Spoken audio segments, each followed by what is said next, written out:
the Blue Jays win a ball game as it felt like hanging on for dear life as they beat the Philadelphia Phillies 6-3.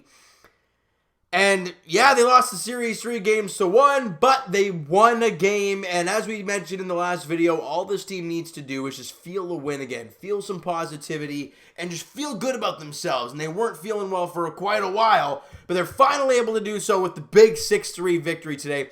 And what are the two things that we talked about? Early offense and good starting pitching. Well, Taijuan Walker was amazing.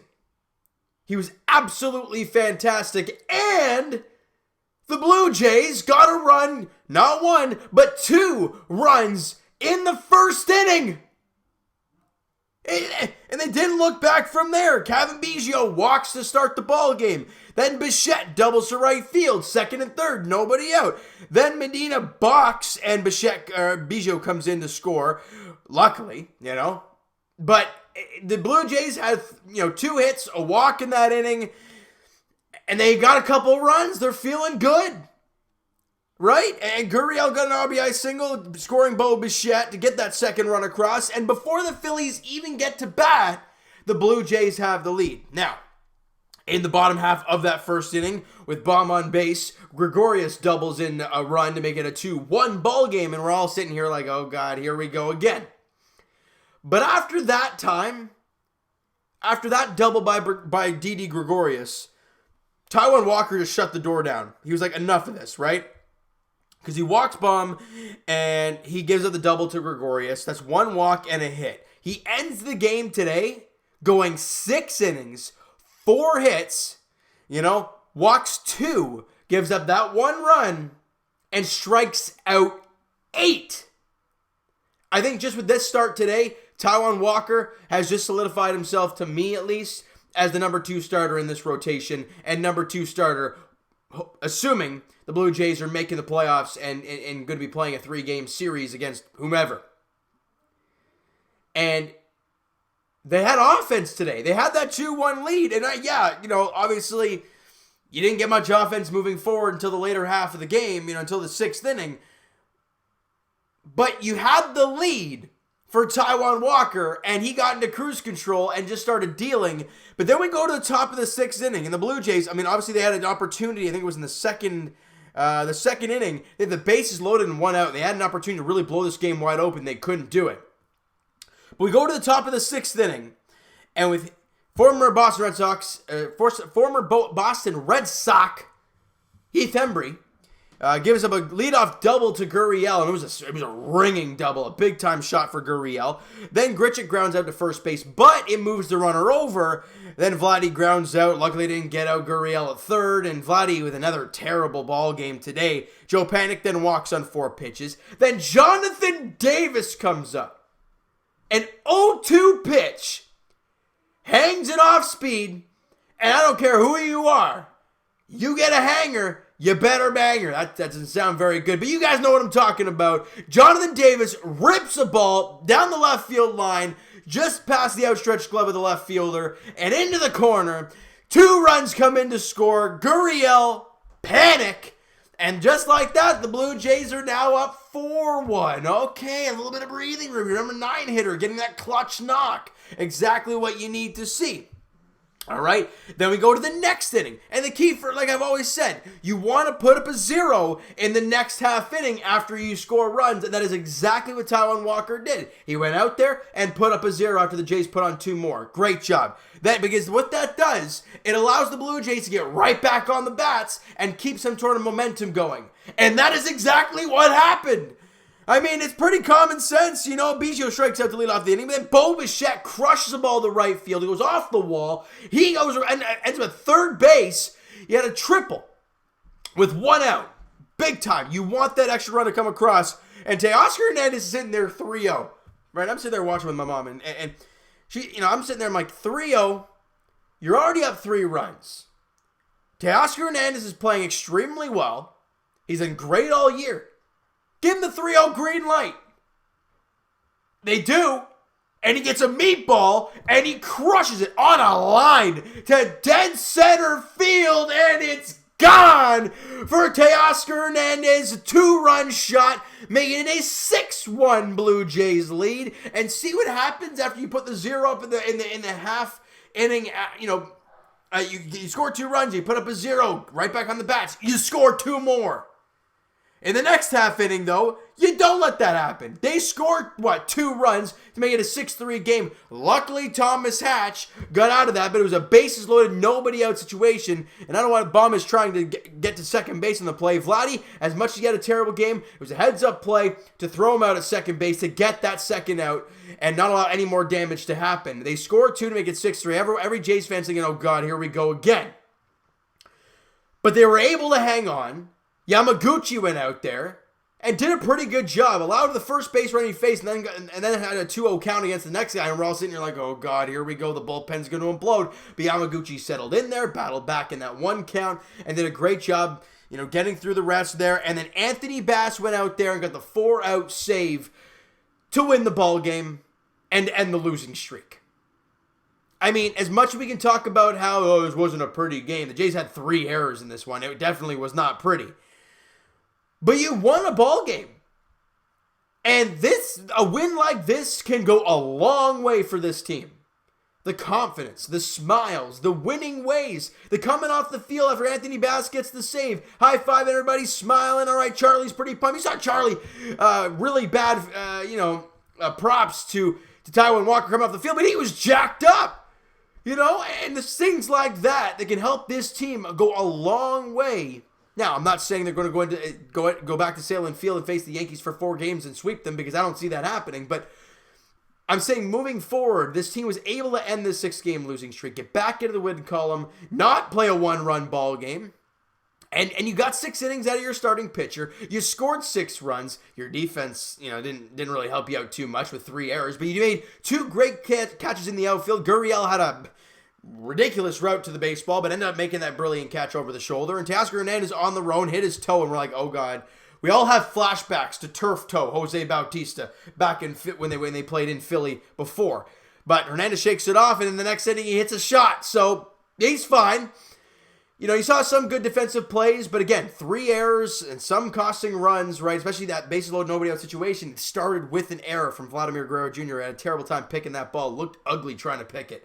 Again, that's a guy trying to learn first base. As people want to complain and say it's the easiest position to play, and he's played there all season long and whatnot. You guys can say it all you want. If you've been playing one position your entire career and you try and flip like that, it ain't easy. And he's struggling offensively, and he's struggling defensively. He's having a tough time right now, is Vladimir Guerrero Jr. And people can start giving up on him, and that's fine. But when he comes around and he starts crushing balls and becomes a 300 hitter, don't come crying back saying, oh, I love Vladdy so much. No. You either love him or you hate him, and you stick by him. And I'm sticking by him. I bought his jersey, so I have to stick by him. No, but I'm sticking by him anyways. There's no reason to have that much hype and that much talent, that much bat speed and hard contact and whatnot. He's got a pretty good eye at the plate overall. He's got a great arm in the field. What have we talked about Teoscar Hernandez? In the past. Tremendous power, great arm, but we're not so sure about everything else. Vladdy has a great arm. He's playing first base. So you're not going to utilize it that much. And you've seen power. And I'm not talking about home run power. I'm talking about hard hit contact. I mean, a lot of his hits, if they're not ground balls, are absolute lasers. So for Vladdy, it's going to just take some adjustments. He's 21 years old, people. People look at Tatis and be like, oh, he should be like him. He should be like this guy. He should be like this guy. He's Vladimir Guerrero Jr. He's going to find his own way to stardom. He will find a way. It's just a matter of when. Hopefully sooner rather than later, but again, you can't give up on the guy quite yet. If you do, you're just a bandwagon fan that just likes to watch. You're just watching when they're good, and when they're not good, you just don't watch. That's plain and simple. But I look at this game today, and I'm like, hey, a victory is a victory. No matter how many errors you had great starting pitching.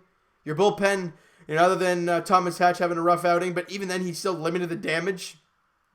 Yamaguchi was good. Bass was good. So I liked what I saw from our bullpen for the most part. You had some clutch knocks, a 2-run double from Jonathan Davis. You can't ask for anything more than that. And then a 1-out, 2-run shot from Teoscar Hernandez. Clutch, right? You need those types of swings from this team, and you got it today. You got it.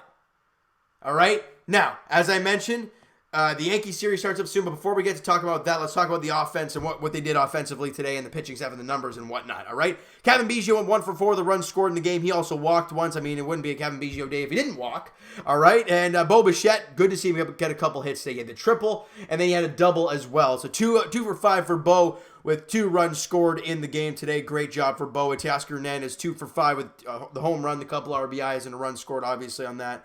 And they had a weird little infield single, but when you're hot, things like that happen for you. He's hitting 307 on the year, Teoscar Hernandez. What a year he's putting together. Gruyere Jr. stays red hot. He was 2 for 5 with an RBI and a run scored in this one. He's hitting 303 on the year.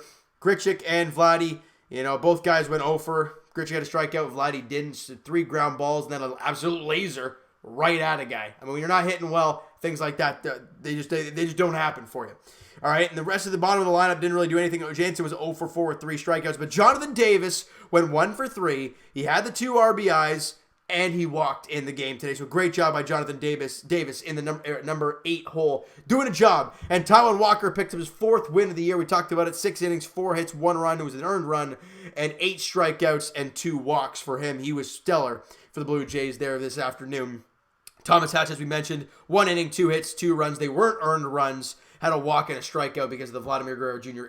Error. So that led to the 2 unearned runs for Thomas Hatch. And Yamaguchi, like I said, he went out there and did a good job. 2/3 of an inning, no hits, couple walks, but he had a couple strikeouts and didn't allow a run in his 2/3 of an inning. I thought he was better than the line suggests, really, but I thought he looked really good. And Anthony Bass, as I mentioned, the 4-out save, his 6th save of the year, inning in the 3rd, no hits, no walks, and a strikeout for Anthony Bass. A great job there for Bass.